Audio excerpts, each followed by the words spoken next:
Okay, so it is Christmas Eve, and this is the present that I made for a family in the bike club. Those of you who are local, you know who I'm talking about, so don't give it away, but you don't, so I'm not going to worry about it. This is a clock that I built. I've been thinking about doing something like this for a while and finally put it into action. So the frame and everything is made out of ash, and the way this displays is you have hours, minutes ones, and minutes tens, or tens and ones. There, it just moved.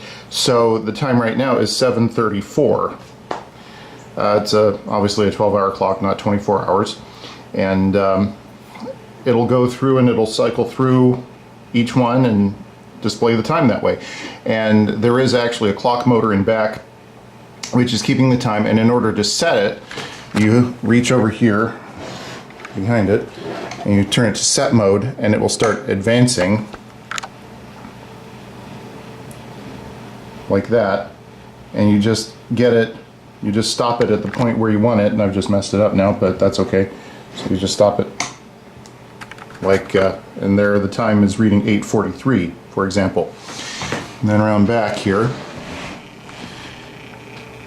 there is actually a clock motor, and if you look at that wheel right here, it's actually moving very slowly. It's a 1 RPM synchronous mode, and there, it just tripped.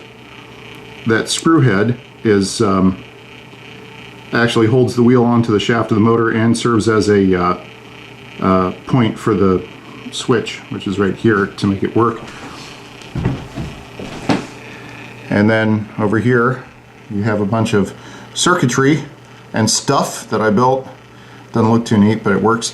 And it's all a bunch of counter chips set up to reset at certain points and do its thing. There's the set, run and set switch, power transformer, power supply, etc.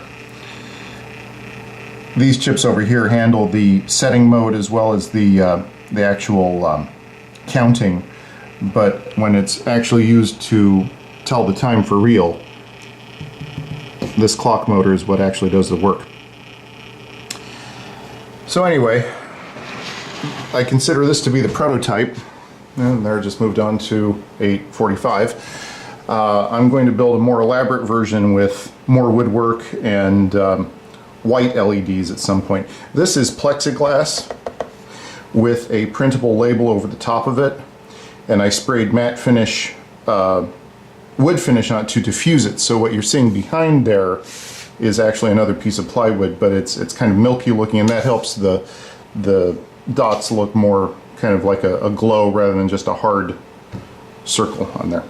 So from St. Albans on Christmas Eve 2017, over and out.